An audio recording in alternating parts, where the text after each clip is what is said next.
swing and a drive. Right field and deep.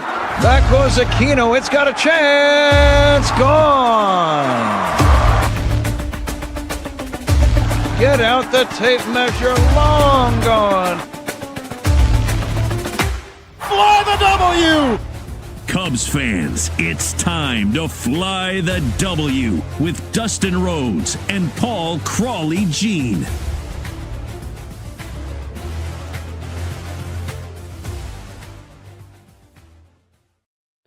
You are listening to the Fly the W podcast. We are part of the Blue Wire Network. Don't forget to listen, download, subscribe, and most importantly, review our podcast and follow on our socials. You can follow me at Crawley's Club, Crawley's Cubs on X, Blue Sky, and TikTok. Crawley's Clubhouse on Facebook, Instagram, YouTube, and Threads. And you can email us at crawleysclubhouse@gmail.com. We are in the midst of spring training. It is that time of year, ladies and gentlemen, where we do our NL Central preview. And here to help us with the Pittsburgh Pirates, he is the man who has the best seat in the house every time the Pirates seem to play, Noah Hiles from the Pittsburgh Post Gazette. Noah, how you doing? I'm great. I love coming on this show. It makes it feel like baseball season when you're hitting up my DMs or email asking me to come preview Pirates baseball. So I'm ready to go. I know last year probably wasn't the year that Pirates fans were hoping for, but I think that there's reason for optimism this year for Pirates fans. Oh, I totally agree. It's the most active offseason that I can remember this team having in my lifetime, not just in the years that I've covered them, but even prior when they were good, it was a lot of internal buildup, or maybe they had one big move. But I mean, this is a team that acquired 2 All-Stars. They signed Marcell Ozuna. They're flirting with the idea of promoting the top prospect in baseball at just 19 years old, and they have a pretty good pitching staff already. So as far as Pittsburgh standards are concerned, I don't know how much better the offseason could have been for them. I still think their roster has some flaws in its construction overall, but it should be an interesting baseball season in Pittsburgh. Now, if we look last year, it really was the Cubs were in second place, 92 and 70, and the Pirates last place, 71 and 91. And, it led to the firing of Derek Shelton. How do you feel like the team responded after letting Shelton go? Oh, they were a better team after he got dismissed. I think part of that might have been health. They got Nick Gonzalez and Spencer Horwitz back, but Don Kelly hit all the right buttons. I mean, this was a 500 team under Don Kelly until the final couple weeks of the year. They didn't really have a really good end to the season in September. But overall, I mean, this team played hard for him. And it felt like there was a connection that was a lot stronger with Kelly, a guy who, played in the major leagues and is a Jim Leland protege. And it seems like he's the right guy for the job, and the vibes around camp are a lot different compared to the last couple because of that, I think. So it really seems to get the most out of his players. Now last year, the Cubs seemed to have Pittsburgh's number the last few years. The Cubs were 10-3 versus the Pirates. But like you said, just a lot of changes in the offseason, just kind of taking a look even at just a few of them. One subtraction that I will have to say is Andrew McCutchen no longer with the Pirates. How surprised were you that they decided to go a different direction? Not that surprised. I noticed some tension between those two sides toward the end of last year. And they needed to add offense. I don't think they went out at the beginning of the offseason and said, hey, we got to find a DH before everything else. But if you look, I mean, they were shopping for offense wherever they could find it. And this year's DH market was strong. They went after Naylor. They went after Schwarber. They missed on those guys, but they signed O'Hearn. I mean, Lau was a guy they acquired to play second base, but also get some DH at bats. Marcell Ozuna was someone they signed, obviously. They tried to get Gino Suarez, who would have been a DH type player. And even the Japanese guys that they went after, Okamoto and Murakami, I think probably would have played a little bit of DH too. So, I mean, that DH spot was just where the money was going to be spent this offseason, not intentionally at Andrew McCutchen's expense, but at the end of the day, they needed to add slugging percentage, and I get why he's not back. When you look at this roster, there are 3 or 4 guys who deserve at bats in that position over him. Well, I do have to say, I saw McCutchen play, and he was playing against the Cubs the other day with the Rangers in the Cactus League, and he still somehow always has the Cubs number. Yep. And like you said, pitching wise, the Pirates were really good, but offense last in MLB for a run. So definitely needed that upgrade. And they did make some of those changes, like you said, and it'll be interesting to see. I mean, I would have been really interested to see if Kyle Schwarber would have came back. It would have killed Cub fans, but to the place where he put that ball in the Allegheny River in the 2015 wild card, that would have been wild. Yeah, I don't know if that ball's landed yet, Crawley. So I mean, yeah, it would have been that would have been a move that shocked the whole baseball world, right? And I mean, their AAV offer was actually higher than what he signed for in Philly. But Philly threw in that extra year, and I mean, it's the Phillies versus the Pirates. So I think that he wanted to go back there the whole time, and he ended up going back there. Now, you traded a couple pitchers, Johan Oviedo and Mike Burrows. That was an interesting 3-team trade. But the pitching is really, is really impressive. And obviously, you can't talk about pitching without talking about Paul Skeens. How much of a story was it in Pittsburgh when everyone took a look and saw the arbitration awarded to Tariq Skubal?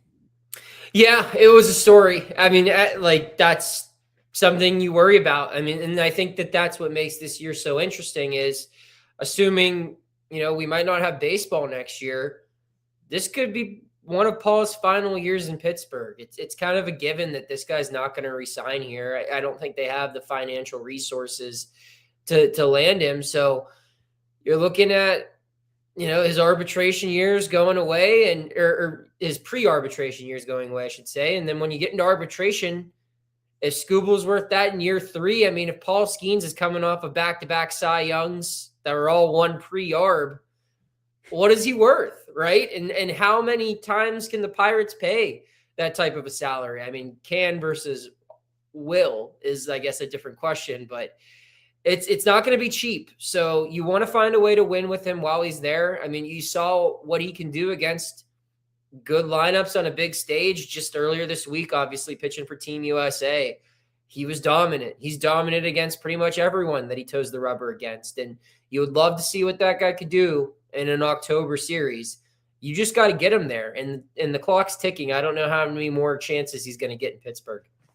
Now, one big acquisition that seems like just as an outsider looking in, that seems to really be changing the mentality of the clubhouse is Brandon Lowe. How has he looked in spring training, and how has he kind of impacted the clubhouse? He's solid. I mean, him and O'Hearn, I think both. I would put them 1A, 1B as far as veteran guys. They've been a part of teams that won. I mean, O'Hearn played in the playoffs for 2 different teams. I mean, Lau obviously reached the World Series in Tampa. And this is what this clubhouse was missing. I mean, they had veterans, but these were veteran guys that were kind of on the back nines of their career. I mean, Andrew McCutchen, by the time he came back in 2023, he wasn't the guy with the dreadlocks on the cover of video games that we all remember, right? I mean, he's still a very good player, but not anywhere close to the MVP that he was the first time in Pittsburgh. But these guys, I mean, Lau and O'Hearn are coming off all-star appearances. They're in the primes of their careers. That's why they're getting multi-year deals, or, they're heavily sought after trade pieces. So to bring that credibility into your clubhouse of guys who can not only talk the talk, but walk the walk, guys who you can bat second, third, fourth in your lineup and know that even in a bad year, it's still going to be a pretty productive season for the standards of where your guys in that order of the lineup have been hitting these last couple seasons. So yeah, you can tell it's fun to walk around in the clubhouse right now and see all the minor leaguers just kind of flocking them to like moths to light. They're asking them different things about their swings, their at bats, they're breaking down film together. And that's part of the reason why you pay these guys to come play for you. I mean, you pay for the home runs, the RBIs, the slugging percentage and the OPS, but you also pay for those moments like that in the clubhouse and spring training and in the regular season to help the young guys who haven't necessarily done it before. Now, I don't know if you saw this. It came out tonight. MLB.com's National League Dark Horse MVP picks. You got Michael Harris II from the Braves. You have PCA from the Cubs and O'Neal Cruz from the Pirates as a possible Dark Horse MVP pick. What do you think about that? I mean, no one has more talent in baseball than that guy, aside from, his clone in Cincinnati. I think those two are in a league of their own as far as raw talent is concerned. It's just putting it together. I mean, if you look at O'Neal Cruz's production in the month of April, offensively, he was maybe the best player in baseball, the way he was stealing bases and hitting for power, especially out of the leadoff spot. But as the year progressed, he got worse and worse, especially against left-handed pitching. He just did not perform well at the plate.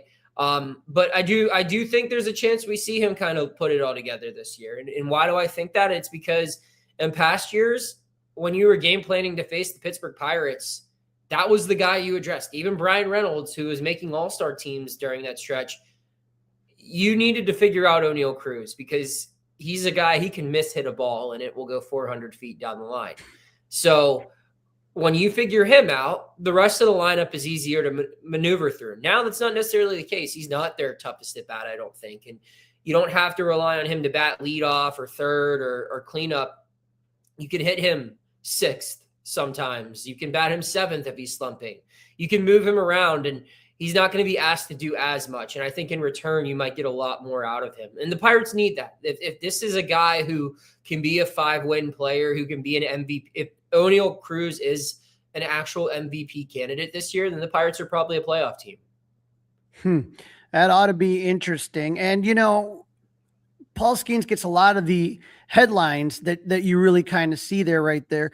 But to me, I think Mitch Keller, every time I see him, he always just really impresses me. And I feel like he, you know, because you've got that big giant son of Paul Skeens that everybody's looking at, that Keller kind of gets overlooked.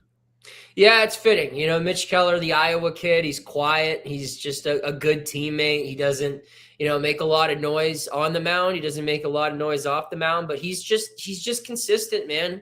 If you want a guy who's going to give you 180 plus innings every year, he's going to make pretty much at least 30 starts. He's going to go 5+ innings in almost every single one of them. And, you know, he might have a bad month or two, but he's also going to have a really good month or two. And especially in the first half, he should be on that fringe of being an all-star pretty much every year in the first half of the season. That's what Mitch Keller gives you. And when you look at this rotation, like you said, I mean, when you have Paul Skeens at the 1, you don't need a lot to get a bat, or, you know, to get the Robin to his Batman. But I think having just something consistent like Mitch Keller, a guy who can eat innings, with that being your 1-2, you get the luxury of being creative from your 3, 4, 5 in your rotation. And they have a lot of really young live arms there.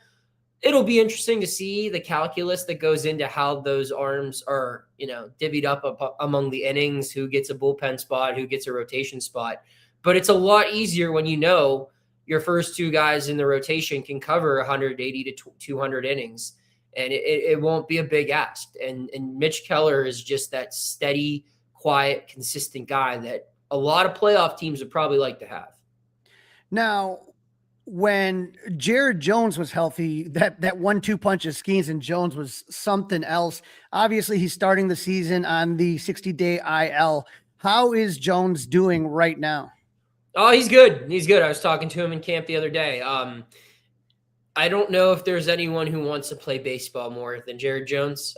He's kind of miserable without it. He's watching all of his friends shine when, you know, Cy Young awards, or, you know, you have Bubba Chandler, who's one of the Rookie of the Year candidates this year, and Braxton Ashcraft had a really good year last year as a rookie. Jared Jones wants to join the mix. And whenever the Pirates get him back, that's good. That's a big thing for them because, like you said, when Skeens and Jones were humming together as rookies, that's kind of when the baseball world started to recognize, you know, the Pirates can develop pitchers. It's not just Paul Skeens. There's a stable of arms here in Pittsburgh, and if they can just score runs, this could be a team to be worried about. And Jared Jones is still a big piece to that equation. The Pirates certainly missed him last year, even though their pitching was fine. They're a better team when he's on the mound, and I think Pirate fans are really excited to see him back out there. And you kind of teased it a little bit earlier, but tell Cub fans a little bit about Connor Griffin. Who is he, and why should Cub fans be a little bit nervous? I mean, this is a guy. I went down to Mississippi to Connor's hometown last summer, and I talked with people who work with him, one of them being Mark DeRosa, the manager of Team USA, who has been kind of working with Connor since he was around 16, 17 years old, other big leaguers that he's been around. And the names that were that were comps for this kid were Alex Rodriguez, Cal Ripken Jr., Mike Trout. Those were the three names that former big leaguers, not guys that I'm just sitting down from the bar with, right? Like guys who are baseball lifers who have played against and with these individuals. They're saying this is who this guy is. And I was almost reluctant to put that in my story because it seems irresponsible. Like, how could anyone compare a 19-year-old to these guys? But I talk with other people in front offices, NL front offices, AL front offices, some GMs, and they all kind of agree, like, this is a once in a generation type talent. Now, it's never a guarantee that it always gets put together, right? Or we've seen plenty of examples of guys who couldn't put it together because of injuries, because of off the field stuff. But as someone who's got to know Connor Griffin pretty well over this past year, I mean, it's all good up here, right? He's as solid as they come as a human being. 19-year-old kid. He's already married. Just a good, just clean living, wholesome kid who lives and breathes and dies baseball. So he's obsessed with that. And it's just, if he can stay healthy and get the opportunities, I think he's going to be something special. Do you think he's starting in AAA this year, you feel? No, I think we did our roster projection this week at the Post Gazette. I have him making the club out of camp. I really do. And he would be the first everyday position player to break camp as a 19-year-old since Ken Griffey Jr. So, I mean, that's pretty elite company. But they're giving him an opportunity. I mean, he's getting the bulk of the reps at shortstop right now. The guy he's competing with is Nick Gonzalez, who's the starting second baseman for Team Mexico right now in the World Baseball Classic. But I don't think I'm speaking out of turn when I say Connor Griffin is probably the better option to be a shortstop. Nick Gonzalez is a primary second baseman. That's where he played most of his major league career so far. Connor Griffin is a Gold Glove defending or Gold Glove caliber defender. He was a minor league Gold Glover last year. He's a guy who I think stole 60 plus bases in the minor leagues, and he has 30 home run pop, and he's going to hit over 300 in his prime. So you don't ignore that type of talent. I'm not saying that's going to happen when he was 19 years old, but this is a guy where I went into training camp or spring camp thinking, if this kid can show that he belongs, not that he's necessarily going to be a star just yet, but if he can belong and hang with these major league players, then he should be on the roster. And I think he's proven that. I mean, his stats aren't amazing through like 20 at-bats this spring, but I mean, he's hit 10 balls over 100 miles an hour. He already has 3 home runs this spring. I think you call him up now. This kid needs at-bats, and I think long-term, he would benefit more from playing major league pitching every day than AAA pitching for just a couple of months and then getting up here. I think he's ready, and I think the Pirates are a better team with Connor Griffin as their starting shortstop. So I think he makes the team out of camp. And the scary thing is that the Pirates, I mean, he's not the only Pirate that's in the baseball top 100 prospects. I mean, yeah, it really seems like the farm system in Pittsburgh, there's a lot of reinforcements coming. Yeah, I mean, they made a really good trade for Joe Stinson Garcia from Boston. I don't know if he's a top 100 guy anymore, but he was last year. They call him the password. He's an outfielder that's going to be contributing. And you look at these young arms. Hunter Barco is a top 100 guy who's going to be fighting for a rotation spot this spring. Bubba Chandler will be a member of the starting rotation. He's a top 15 prospect who debuted last August. They've got some young horses for sure, and they supplemented it with some veterans. Can they all click together? I'm not sure. But I mean, the future is bright here, even post Skeens, because I mean, I don't know how many more years he has left here. Even when he's gone, there are some guys waiting in the wings. I think it's going to be better than it's been here in Pittsburgh over the next 5 years. That's good to hear for the Pirates fan base. I mean, in general, and you guys have a guy on your 40 man that is close to my heart, Cam Sanders.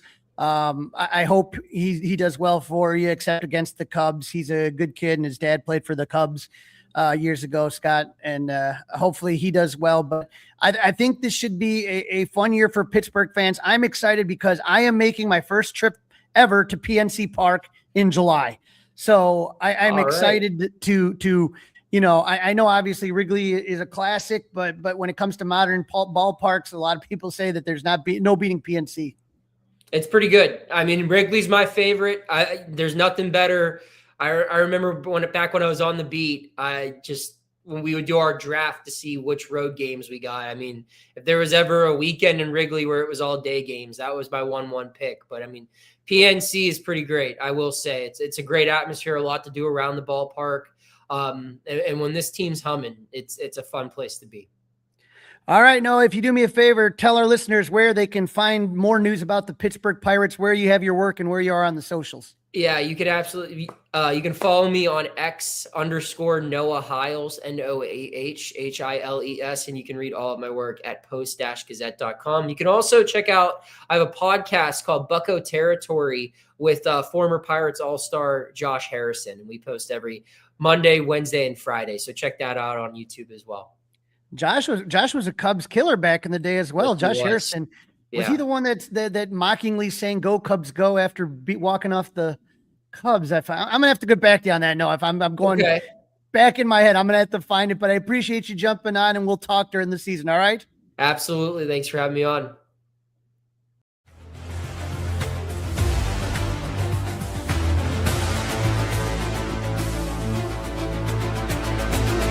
It's all over.